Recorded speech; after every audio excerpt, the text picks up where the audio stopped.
আসসালামু আলাইকুম, সবাইকে স্বাগতম জানাচ্ছি আমার চ্যানেলে। আজ আমি আপনাদের জন্য আরেকটি নতুন রেসিপি নিয়ে হাজির হয়ে গিয়েছি। আজ আমি করে দেখাবো শুধুমাত্র একটি সবজি দিয়ে স্প্রিং রোল। কিভাবে বিকেলের নাস্তাতে এই স্প্রিং রোলটা আপনারা করতে পারবেন তাই আমি দেখাবো।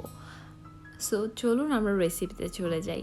তো এখানে আমাদের লাগবে বাঁধাকপি। আমি বাঁধাকপিটা এইভাবে কেটে নিয়েছি, লম্বা করে কাটিনি, মানে কিছুটা বড় কিছুটা ছোট এইভাবে কেটে নিতে হবে। সো এখন আমি একটা প্যানে দিয়ে দিচ্ছি 2 টেবিল স্পুন তেল, তারপর আমি দিয়ে দিচ্ছি বাঁধাকপি।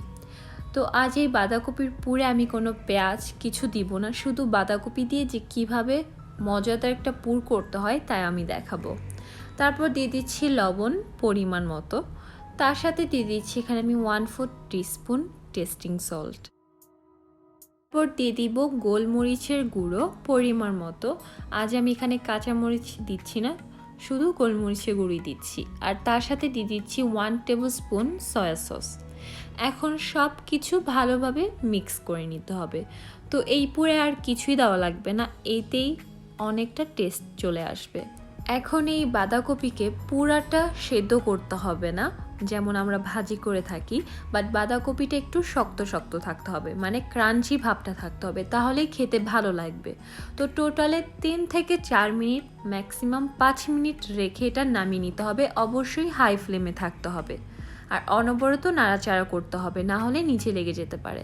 তো এই তো আমার বাঁধাকপির পুরটা হয়ে গিয়েছে, এখন এটা আমি নামিয়ে ঠান্ডা করে নিব। স্প্রিং রোল বানাতে স্প্রিং রোলের শিটটা লাগবে বা সমুচার শিটটা লাগবে। আমি এখানে রেডিমেডটা ইউজ করেছি, আপনারা চাইলে বাসায়ও বানিয়ে নিতে পারেন। তার রেসিপি আমার চ্যানেলে আছে, আমি ডিসক্রিপশন বক্সে দিয়ে দিব। এটা আমার ডিপ ফ্রিজে ছিল, তাই আমি এটা 15 মিনিট আগে নামিয়ে নিয়েছি। এখন আমি একটা শিট নিয়ে নিয়েছি। আপনারা যদি বাসা বানিয়ে থাকেন তাহলে এভাবে 4 কোনা করে কেটে নিতে হবে। এর মাঝে আমি পুরটা দিয়ে দিচ্ছি। পরিমাণ মতো পুরটা দিতে হবে, যেহেতু স্প্রিং রোল এটা একটু চিকন হতে হবে, তো চেষ্টা করবেন একটু অল্প করে এভাবে লম্বা করে দিতে। দেন 2 সাইড দিয়ে এভাবে ভাঁজ দিয়ে দিচ্ছি। অবশ্য রোলের প্যাচটা খুবই সহজ, তো সবাই জানে। তো এভাবে একটু লক্ষ্য করবেন আমি কিভাবে করছি। এভাবে ওদিক থেকে রুটিটা এনে পেঁচিয়ে দিচ্ছি।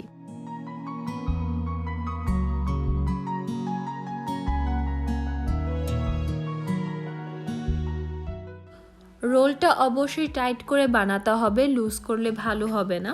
তো এখন এইভাবে আমি একটু আঠা লাগিয়ে দিচ্ছি।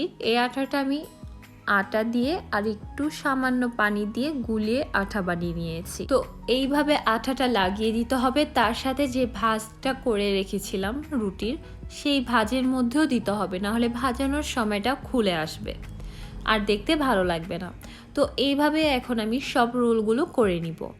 তো রোলগুলো বানিয়ে এইভাবে এখন আপনারা ডিপ ফ্রিজে রেখে দিতে পারেন, তারপর 1 ঘন্টা পর উঠিয়ে জিপলক ব্যাগে রেখে দিতে পারেন 1 মাসের মতো। তো কিছু রোল আমি ভেজে নিচ্ছি, তার জন্য আমি একটা প্যানে গরম তেল দিয়ে দিয়েছি। অবশ্যই ডুবো তেল হতে হবে। তো তেলের মধ্যে এখন আমি রোলগুলো দিয়ে দিচ্ছি। ঠান্ডা তেলে দেওয়া যাবে না, তাহলে সব তেলগুলো চুপসে নেবে। তার জন্য চেষ্টা করবেন তেলটা যথেষ্টভাবে গরম হয়।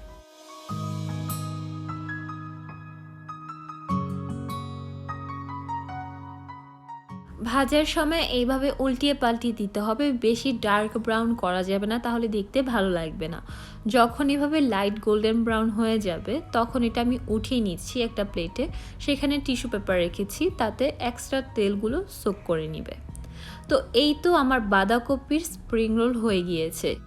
শুধুমাত্র একটি সবজি দিয়ে অনেক মজাদার স্প্রিং রোল হয়ে গিয়েছে। এখন আমি দেখাচ্ছি যেটা ক্রাঞ্চিনেসটা কতটুকু।